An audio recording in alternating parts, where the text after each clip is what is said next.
Today we'll be discussing the halacha of whether one can recite Kriya Shema, daven, say brachas, kiddush, havdalah, all these things in front of a woman, a married woman who is not currently covering her hair.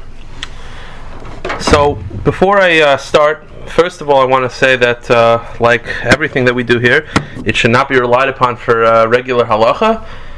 My intention is not to paskin. If you have a specific halacha, you should ask a rav. And the next thing is, I think this is very important. I want to make one hakdama, and that is, there's a tremendous misunderstanding that people have when it comes to the shaila, and therefore I want to be very clear. There are two separate discussions. There are two separate sugyos. The first one is whether married women have to cover their hair. That's not what I'm getting involved with today. 100%, according to all poskim, married women must cover their hair, and that is a biblical obligation according to 99.9% of the Rishonim. Everyone agrees a woman has to cover her hair. There is no difference between today's married woman, 1,000 years ago married woman. That's not for our discussion today. There's a separate halacha, and that is the Gemara in Brachas Daf Chavdal Amud Aleph. The Gemara says Sar Be'isha Erva, which means it's a separate discussion, and that is a married woman's hair is considered erva. It's considered an area of the body that must be covered, and therefore a man is not allowed to daven Kriya Shema or to daven in presence of hair that's uncovered. There are two different discussions. There's the obligation for them to cover the hair, which is obviously in existence today, and there's a separate discussion of whether a man is allowed to daven or say brachos or say Kriya Shema in the presence of said hair. So we're going to be focusing on the second discussion, and whether today's married women, maybe there's leniency in today's day and age more so than during the times of the Gemara, but that is not for the obligation for them to cover their hair. It's the separate halacha of not saying Kriya Shema in the presence of uncovered hair. So let's just look at the Shulchan Aruch. The Shulchan Aruch pretty much tells us in Siman Ayin Hey Sif Beis that Sar Shel Isha Shedarka L'Chasoisai, that if a hair that is normally covered, meaning a married woman's hair which is normally covered, is normally supposed to be covered, also likros Kriya Shema kenegdo, you are not allowed to daven Kriya Shema in its presence if it is uncovered. Again, as we said before, it's considered erva. We know that you're not allowed to daven Kriya Shema, you're not allowed to say brachos in front of a woman who's not dressed properly, because there are parts of her body that's supposed to be covered, and if they are not covered, you're not allowed to daven in its presence. The basic understanding is because it's inappropriate, and it leads to inappropriate thought.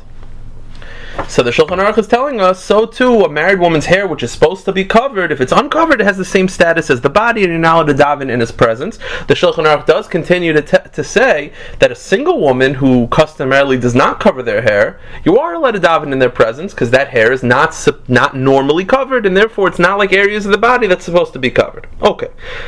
The question is, what about today? Unfortunately today, many women do not cover their hair properly. Again, I'm not getting involved with that. I'm not getting involved with whether there's a heter. I don't believe there is. Practically, though, many women don't cover their hair. And the question is, nowadays that many married women do not cover their hair, perhaps it has, when it comes to Kriya Shema at least, you would be allowed to daven in their presence.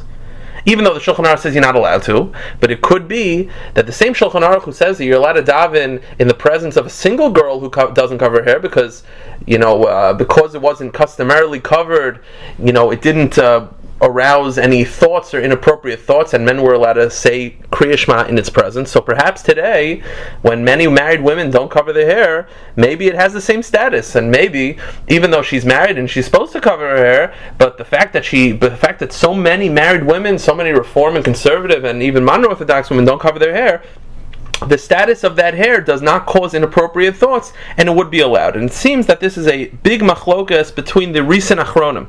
The Aruch HaShulchan in Siman Ayin Hey Sif Tes writes, he begins to discuss the issue that many married women don't cover their hair, and he's clearly offended by it, and he does not like it.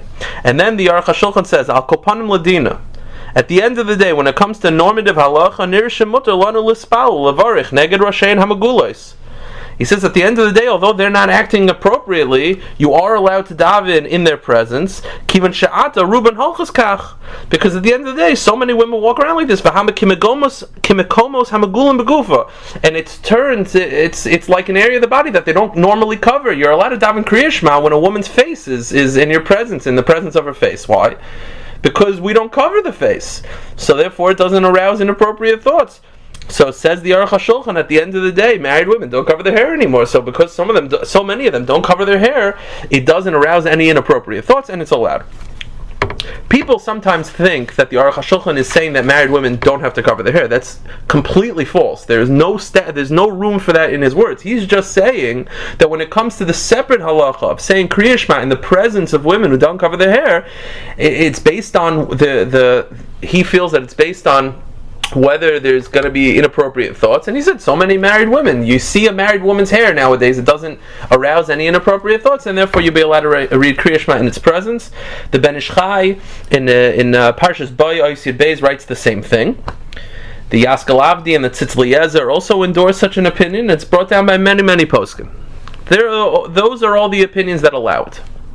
However, the Mishnah Berurah in Sifkat and Yud in Ayin Hey writes the following: V'da, you should know, Sha'afilu derech isha v'zu v'chavra iseha b'makam ahi leilech b'gili aroish b'shuk kederech ha'prutzais asu l'kris Kriya Shema k'ganegda. The Mishnah Berurah absolutely disagrees with the Aruch HaShulchan. He says, even if married women don't cover their hair anymore, it's still, you're not allowed to say Kriya Shema in its presence or any brachos in the presence of such hair. Keshem shel inin gilei shuka she'asu b'chol gavni, the same way you're not allowed to read Kriya Shema, the same way you're not allowed to daven in the presence of a woman who's not dressed properly. And this opinion was also endorsed by the Chazon Ish in Siman Tezayin Ois Ches. Now, the Mishnah Berurah is making a very valid point. And the Mishnah Berurah is saying like this: you're not allowed to daven Kriya Shema in the presence of a woman a married woman who's supposed to cover her hair, and you're also not allowed to read Kriya Shema in the presence of, let's say, a woman who's not dressed properly. So says the Mishnah Berurah, hypothetically, if you were to find a situation where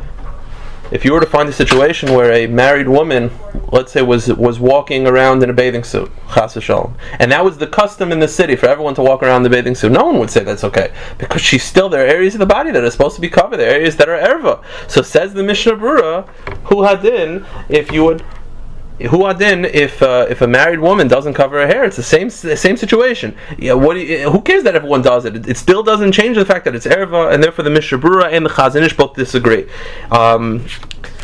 Moshe Feinstein, by the way, discusses this issue when he deals with the status of how high a mechitza has to be in shul, which we'll deal with at some point later on. He talks about the fact that according to Moshe Feinstein, it just has to go up to the neck, as we'll see. So they asked Moshe, what about the fact that women are going to come with their hair uncovered? So Moshe said, in that situation, perhaps he could rely upon the opinion of the Aruch HaShulchan.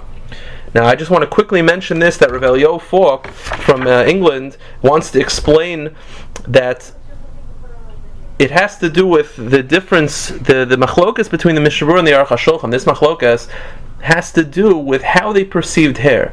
Meaning, if a woman goes around if everyone in the city goes around in bathing suits, no one would say that's okay, because those are areas that inherently are inherently inappropriate for someone to uncover them, and they automatically cause inappropriate thoughts. The machlokas between the Mishnah Berurah and the Aruch HaShulchan is, what's the status of a married woman's hair? Does it have that level status, and therefore it's, even if no one covers their hair, it's still an allowed to Kriya Shema? Or perhaps no, perhaps it's a little more lenient. It's like it's not as strong as those areas. It's like areas of the body that don't have inherent inappropriateness, but it's dependent on whether the custom was to cover it. That's again, for more elaboration, it's not really for now, but that's the machlokas between the Mishnah Berurah and the Aruch HaShulchan. Just to quickly list the poskim who hold on either side, those who are machmer are the Mishnah Berurah, the Chazon Ish, the Samer Rebbe, Moshe Sternbuch. However, those who rule leniently are the Aruch HaShulchan, the Ben Ish Chai, the Sridei Eish, Rav Shlomo Zalman Auerbach, Ravad Yosef, and Rav Moshe Feinstein in certain situations. And once again, for normative halacha, Rav should be consulted. Any questions can be sent to avizakatinsky@gmail.com, avizakutinsky@gmail.com.